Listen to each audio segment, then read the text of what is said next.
കോഴിക്കോട് കക്കോടി മാളിക്കടവ് പുതിയങ്ങാടി റോഡിന്റെ നവീകരണത്തിന് 53 ലക്ഷം രൂപ അനുവദിച്ചു. തീരുമാനം റോഡിന്റെ ശോച്യാവസ്ഥയെക്കുറിച്ചുള്ള കേരള വിഷൻ ന്യൂസ് വാർത്തയെ തുടർന്ന്. കുഴി നമ്പർ 1, ബാക്കി കുഴികളുടെ എണ്ണം ഞാൻ എടുക്കില്ല, നിങ്ങൾ കണ്ടു തന്നെ മനസ്സിലാക്കിക്കോണം. Kerala vision news big impact. ജനകീയ പ്രശ്നം ഏറ്റെടുത്ത കേരള വിഷൻ ന്യൂസ് പരമ്പര നവ കുഴിയടയ്ക്കാം.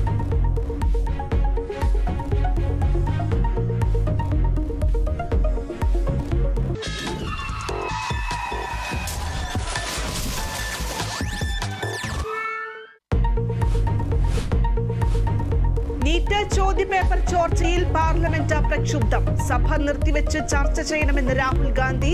അനുമതി നിഷേധിച്ചതിൽ ഇരുസഭകളിലും പ്രതിഷേധം. आपको पर्याप्त समय, पर्याप्त अवसर, आप पूरा समय राष्ट्रपति अभिभाषण पर हर विषय में बोल सकते हैं. माननीय सदस्यगण, हर विषय, हर मुद्दे पर राष्ट्रपति अभिभाषण. പാർലമെന്റിൽ ചർച്ചയാകാമെന്ന് വിദ്യാഭ്യാസ മന്ത്രി.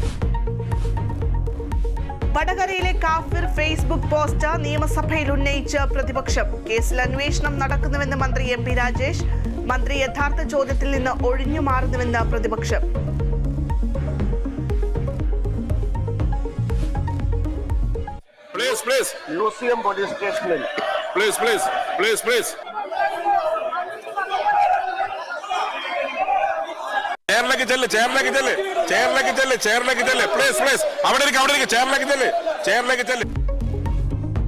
വിജയരാജൻ വിഷയത്തിൽ അടിയന്തര പ്രമേയത്തിന് അനുമതിയില്ല. പ്രതിപക്ഷം ഇറങ്ങിപ്പോയി.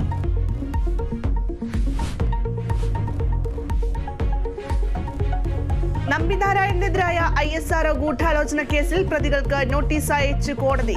നോട്ടീസ് മുൻ പോലീസ് ഉദ്യോഗസ്ഥരും IB ഉദ്യോഗസ്ഥരും ഉൾപ്പെടെ 5 പേർക്ക്. കോഴിക്കോട് വീണ്ടും അമീബിക് മസ്തിഷ്ക ജ്വരം. 12-കാരന് രോഗം സ്ഥിരീകരിച്ചു. ആരോഗ്യനില ഗുരുതരം. സംസ്ഥാനത്ത് മഴക്കെടുതി രൂക്ഷം. കണ്ണൂരിൽ വെള്ളക്കെട്ടിൽ വീണ യുവാവ് മരിച്ചു. തിരുവനന്തപുരം നെയ്യാറ്റിൻകരയിൽ പൊട്ടിക്കിടന്ന വൈദ്യുതി കമ്പിയിൽ നിന്ന് ഷോക്കേറ്റ് 65-കാരന് ദാരുണാന്ത്യം. കോഴിക്കോട് തൊടുകയിൽ 36 കുടുംബങ്ങളിൽ കടലാക്രമണ ഭീഷണിയിൽ. കടൽക്ഷോഭത്തിൽ നടപടിയില്ലാത്തതിൽ പ്രതിഷേധിച്ച് എറണാകുളം എടവനക്കാട് ഹർത്താൽ. കനത്ത മഴയിൽ ഡൽഹി വിമാനത്താവളത്തിന്റെ മേൽക്കൂര തകർന്നു 1 മരണം.